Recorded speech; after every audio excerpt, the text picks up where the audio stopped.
अहमदनगर जिल्ह्यातील ताजा घडामोडी बघण्यासाठी रोखोक या वृत्तवाहिनीला आजच लाईक करा, सबस्क्राईब करा आणि शेअर करा।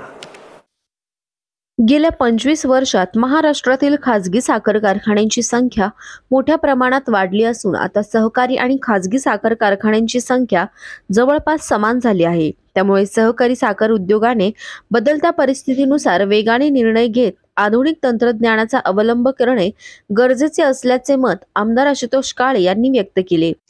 कर्मवीर शंकरराव काळे सहकारी साखर कारखान्याच्या 17व्या गळीत हंगामात सांगता समारंभात ते बोलत होते। या हंगामात 121 दिवसात 6.58 लाख मेगाटन ऊस गाळप होऊन 7.34 लाख क्विंटल साखर उत्पादन झाले। सरासरी साखर उतारा 11.19% असून अंतिम आकडेवारी लवकरच जाहीर होईल। सध्या गाळप हंगाम 160 दिवसांऐवजी 90 ते 120 दिवसांचा होत असल्याने साखर कारखान्यांचे आर्थिक गणित बिघडत आहे। ऊसाची उपलब्धता वाढवण्यासाठी ऊस विकासावर अधिक भर देण्याची गरज असल्याचे त्यांनी सांगितले। समारंभास माजी आमदार अशोकराव काळे यांच्यासह अनेक मान्यवर उपस्थित होते। कार्यक्रमाचे सूत्रसंचालन संदीप शिरसाट यांनी केले तर आभार सूर्यभान कोळपे यांनी मानले। प्रत्येकाची कॅपॅसिटी वाढलेली जे काही कारखाने नवीन येत आहे, मोठेच येत आहे, आपल्याला ज्या पद्धतीने उतरावं लागतं म्हणून आपण या सर्व निर्णय घेतला। आपलं चालू द्यायचे 4000 180 दिवस लोक थांबणार नाही। ठीक वाढलेली पाण्याची परिस्थिती बघतात तेव्हा आपल्याला 120 दिवसापर्यंत आता नियोजन करावे लागतं। आता आपण कारखान्याचं आधुनिकीकरण आणि विस्तारीकरण केलेलं 2 फेज मध्ये केलेले, त्याच्यामुळे चांगल्या प्रकारे स्टीम सेव्हिंग त्या ठिकाणी आपल्याला केलं। स्टीम मध्ये आपला बॉइलिंग हाऊस असेल, सर्व यंत्रणा असेल ती चांगली।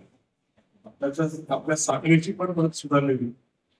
एमपी साहेबांनी सांगितलं का 50 ते 60 दिवसापर्यंत आपल्या साखरेचा कलर स्टँडर्ड आहे तो आलेला, तो मोजमाप दिवसामध्ये केलं जातं। काय आता तुम्ही पाहून मला आठवत नाही, पण पहिले 100च्या वर असायचा, आता 50 पर्यंत आलेलं। 50च्या खाली आला तर तो एक्सपोर्ट क्वालिटी होईल, म्हणजे सरासरी 45च्या खाली असणार एक्सपोर्टचं त्याला फार मागणी पर्यंत आपण गेलेलो, 50-60 पर्यंत आपण त्या ठिकाणी आलेलो।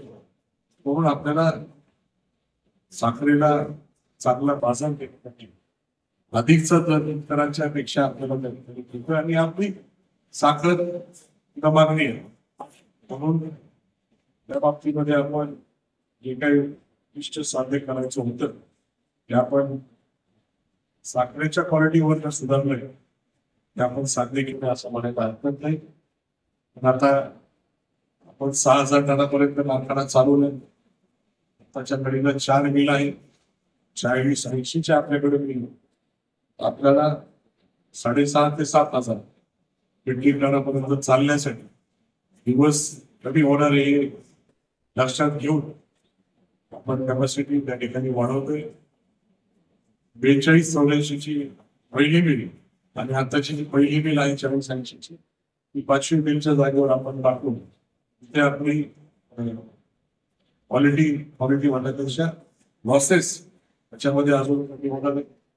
बगॅसचं मॉइश्चर पर्सेंटेज कमी होणार आहे, त्याच्यामुळे बगॅसमध्ये अजून बचत होणार आहे। या सर्व गोष्टी करत असताना आपल्याला 18 मेगावॅटचा आपण लायसन घेऊन ठेवलेलं आहे, 10 मेगावॅटचा अजून एक टर्बाईन घ्यायचा आहे। त्याच्यामध्ये 6-7 मेगावॅट आपल्याला एक्सपोर्ट करायचं, भोजन करायचं, एक्सपोर्ट करायचं आणि राहिलेला आपला वापर एवढ्या परिसरामध्ये होणारी मिस्त्री आहे, कॉलनी आहे, कारखाना आहे, त्याच्यामध्ये राहिलेला वापर होणार, तो ऍडिशनल बेनिफिट आपल्याला त्या ठिकाणी। डीपीआर करत असताना 4-5 लोकांना विचारलं किती रुपयाचा आपल्याला या सगळ्या गोष्टीमुळे फायदा होणार आहे, तर सरासरी 13 ते 15 कोटी वर्षाला त्याच्यामधून आपल्याला बेनिफिट होणार, कारण की बगॅसचं मॉइश्चर कमी झाल्यामुळे तो